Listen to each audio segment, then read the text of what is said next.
I've been getting closer to my stepson lately, something I never imagined would happen. I became a divorcee just a year into my marriage.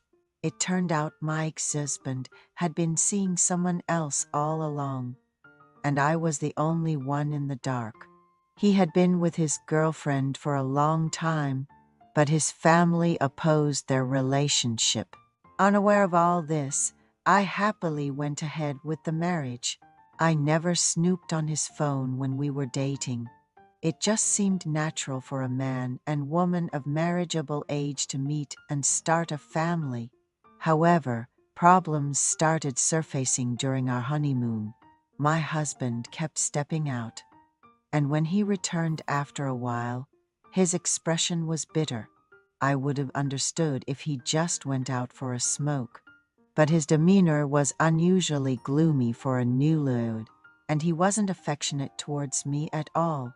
It turned out he had another woman, and he was in contact with her not only on our wedding day, but also the days following. I confronted him quietly, asking if this was how he intended to live, questioning if anyone could see him as a man who had just started a new family. He was indifferent. "Yeah, I don't think I can forget her." He agreed to a divorce without any fuss, and without any regrets, I packed my bags and left. Since then, I had trouble trusting men.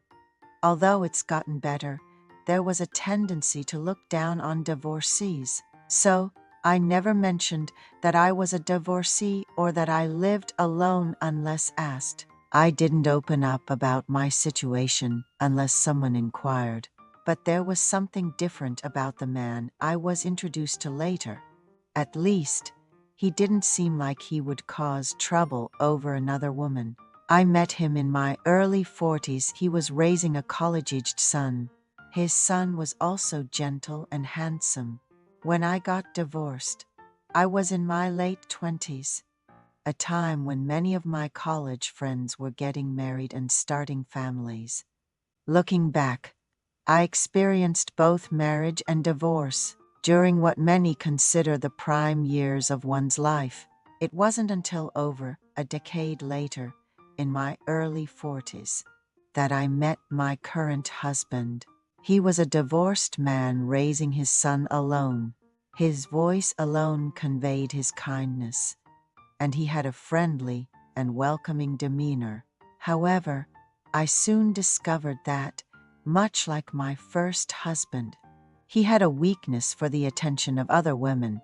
This repeated issue caused me considerable stress, leading me to regret my decision to remarry. Despite my disappointment in my second husband's inability to resist other women, I found solace in my stepson, who respectfully called me Mom and did not follow in his father's footsteps.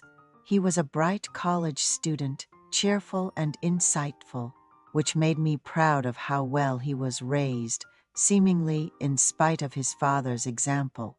Initially, our relationship was somewhat awkward, since I became his stepmother when he was a freshman in college.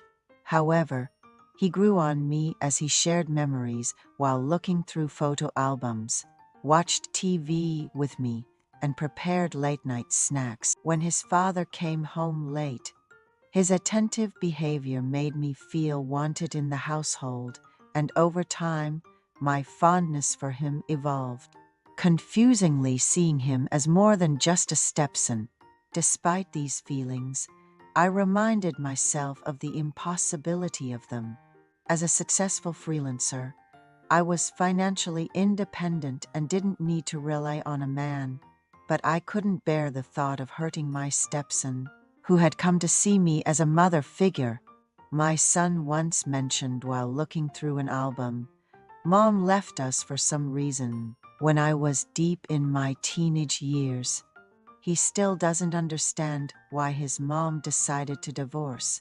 It was clear he craved a stable family environment, and I could see his lips quiver slightly when he spoke about his mom. Knowing how much he longed for her presence, I thought it was right to divorce my current husband, but I decided to hang in there a bit longer. From the day I visited, my son held my hand and said, "Mom, let's get along well," which was both touching and heart-wrenching. Despite being an adult, he still harbored insecurities, and I resolved to make our relationship work. My husband's constant late nights caused a lot of stress, and I grew tired of bringing up his issues and arguing. His blatant late returns became more frequent, to the point where I no longer saw him as a partner. When my son applied for a student exchange program and began studying languages, I felt I had no reason to stay in this house without him. Yet the thought of him leaving was deeply saddening. I couldn't get angry at my husband's insincere late returns anymore, but I couldn't bear to hurt my son, who chatted away beside me as I prepared meals. I decided to foster a closer relationship with my son, and oddly enough, alcohol played its part well. As my son got busy with language school, I made special snacks to encourage him. "Son, let's have a beer." "I've got wedge fries today," I said, and he came running in light clothes, massaging my shoulders. We spent the night together until late, while my husband was away on a supposed on-night, 2-day workshop, which I hardly cared whether was true or not. Being remarried and lying alone in a large bed felt lonely, but spending time with my son felt truly wonderful.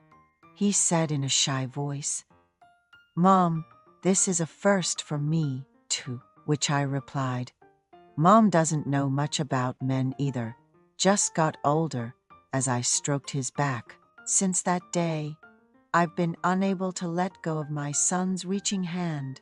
Thinking about him leaving for a foreign country next month brings tears to my eyes unreasonably. He might study there and even meet a woman to marry. Lately, I've been speaking to him in formal language.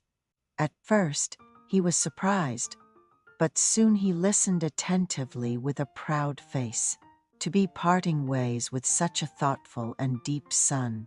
I have no words if you find it suffocating, because he was the first man who truly reached out to me. Saying goodbye seems incredibly hard. My son, who filled my life of betrayal with smiles, is indeed my true husband.